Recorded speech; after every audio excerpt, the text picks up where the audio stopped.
Hello and welcome back to the Pottery Plus Studios. I am so happy you're here today.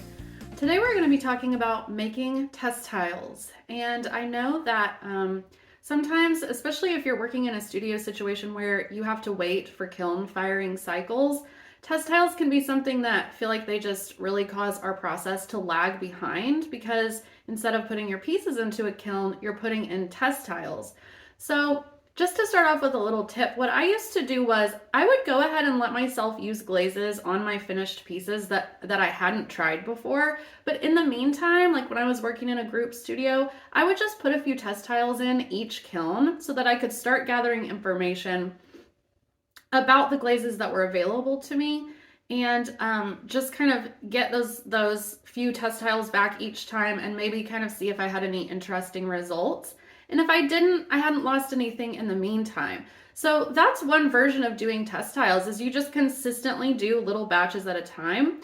Or you might do a round of test tiles where you make 100 and you do all the glaze combinations that your heart desires. But either way, if you feel like they're slowing they're going to slow you down because you can't be glazing your finished products or your finished pieces at the same time. Don't worry about that. You know, if you're feeling brave, go ahead and use some untested glazes on your pieces. If something turns out bad, it's not usually going to be the end of the world. And slide a few test tiles into that kiln along with it, you know? So anyway, to start out our little short tutorial about how you can use test tiles to sample different glazes, I wanted to start with 3 easy-ish ones. I think they're at least a good place to start. And then if you have adjustments or different versions that you want to do of these, they're very versatile, so you could certainly do that. The first one I wanted to start with today is just a nice flat, test tile made out of slab. So this is just a normal slab that I made, and this is probably about a 1.5 inch by 1.5 inch tile. This was a white clay and it has been bisqued, so that's why it's looking so bright. But this tile is a really good place to start with, like if you're brushing glazes on, if you're experimenting with things like underglaze, decals, layering glazes. They're pretty safe because they lay horizontally in the kiln, so you're not going to run as much of risk of like your glaze running and dripping. And also, because they're so small, you can test a lot of different combinations without wasting a lot of your material or your studio's material. Whichever situation you're in, it's pretty nice because when they're so little like this, you can try lots of different things and you won't be wasting too much product. So that's the first one. And you can change the size of these, again, it's just to play around with different glaze techniques. So yeah, these, adjust these to however fits best with your process if you're going to try these. Next is a vertical test tile that you can hand build pretty easily. You do want to take into account when you're testing glazes which direction you're going to want your glazes to ultimately go. Meaning, like if you're making flat pieces, like dishes or like plates or flat dishes or just flat pieces, maybe wall hangings or something, this is a really good option because you're going to see what the glazes do when they're laying horizontally. But if you need to see what they do when they're on a piece that has some type of vertical dimension to it, you can make a test tile that has that and is really easy and quick to make, and you can make a lot of them at once. Again, it's going to start with a slab, and this is just a strip, just a, 6-7 inch long strip. Again, very adjustable to what you need. And all you do is you fold it over in the middle and then kind of flare it out at the bottom like this. And then squish it flat on your workspace. I like to bring this part in like that. Okay. And that's a test tile that'll set upright nicely for you in the kiln. It's easy to dip because you can hold on to those two. Let me see if I can show you that closer up. You can hold on to these bottom pieces when you're dipping like that. So these are good for dipping. And also you can apply any textures that you're using in your work onto these while they're still flat. And then you can get even more information about what your glazes are going to do with any textures that you might want to use. So these are really great. I've used a lot of these. And again, you saw how quick and easy they are to make. So that's another option if you want to see, particularly if your glaze is going to like run or drip or move in a particular way if it's on the sides of a vertical piece. Okay, these are really great for that. I wanted to just slip another one in there that's kind of adjacent to this one. I had a friend, one of my favorite potters that I know, and he does a lot of sculptural work, and so sometimes he will just take some scraps, make any type of an organic shape or blob, and he'll just smush it down so that it has a flat part, and that's his test tile. So you could even do something as simple as that. Again, if you're just in a hurry, you're wanting something quick and easy, you just want a basic amount of information, you can even just do something as simple as that, and you've got some test tiles ready to go, again, that are nice and easy to dip, spray, whatever process you're using. So that's that one. And then you guys, last but not least, if you're a thrower, it might be to your benefit to just throw some little cylinders to use as samples. I do this sometimes. Mostly, this is a process that I would use when I want to see what a glaze is going to look like on a surface that's very similar to the product that I'm making.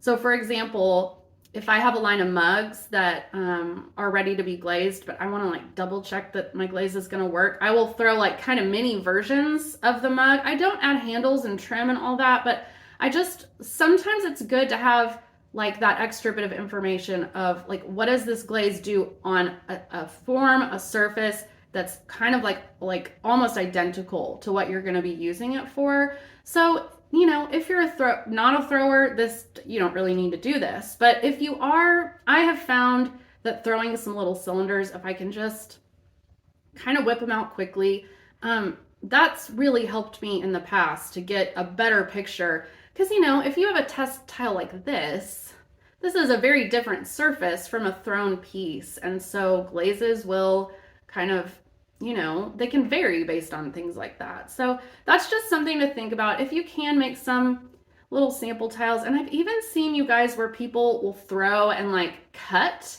their cylinders into like upright test tiles that kind of look like this.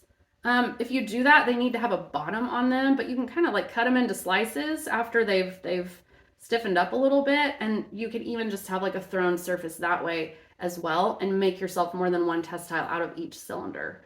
I'm just kind of recalling that now, you guys. I'm thinking about test tiles, so you might have to investigate that further to see what I mean. But anyway, I know that is an option that's out there. So those are the different types of test tiles that I wanted to share with you today. And then last, I just want to share, because you know, you can make all of these and do a bunch of samples, but if you don't document your process and then your result, you don't get as much out of doing test tiles as you possibly can. So I just wanted to quickly share with you how I do it. Any version of this would be fine. My way is just kind of my silly way that I've come up with. But I do think that you need to find your own way of documentation. Otherwise, making test tiles is not going to be as worthwhile for you. So what I do is I have my letter stamps that I got from Michael's. I think they were in like the dollar section. So you don't need anything fancy. You could even just write into the surface of your clay with a pencil if you want. And I just stamp a letter in wherever I can on each tile. It really doesn't matter where it's located, as long as you're going to be able to find it. Like with a cylinder, I'd probably stamp it into the bottom. And then make yourself a key. So write down each letter. And on this one, I happen to grab the X stamp. So you find your X on your key. And as you're glazing your test tiles, you write down everything that you're doing.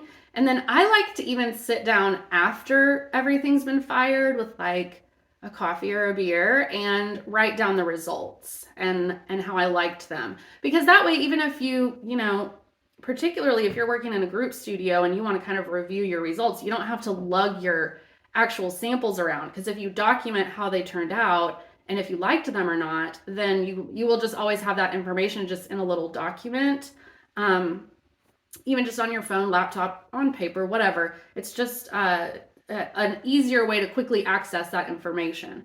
So if you're not documenting, I understand, believe me.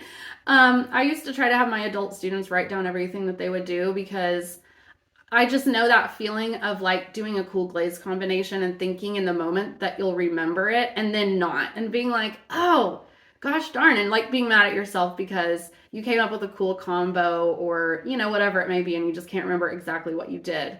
So, this process can also help you avoid those little horrifying moments. I would love to hear any feedback that you have about this. If you have found a way to cheat this system and make it faster, I would love to hear that too. But I think I've said this on here before, you guys. Glazes and glaze mastery is an art all in and of itself. And so I feel like for people, if you're like me at all and you just know that glazes are not going to ever be where you have deep understanding of our materials, then testing is just like, yeah, okay, fine, I submit, I'll do it. So yeah, any thoughts you have about that, I would love to hear it. And any alternative ways of testing and sampling that you have would be more than welcome as well. Okay, I always babble at the end, you guys.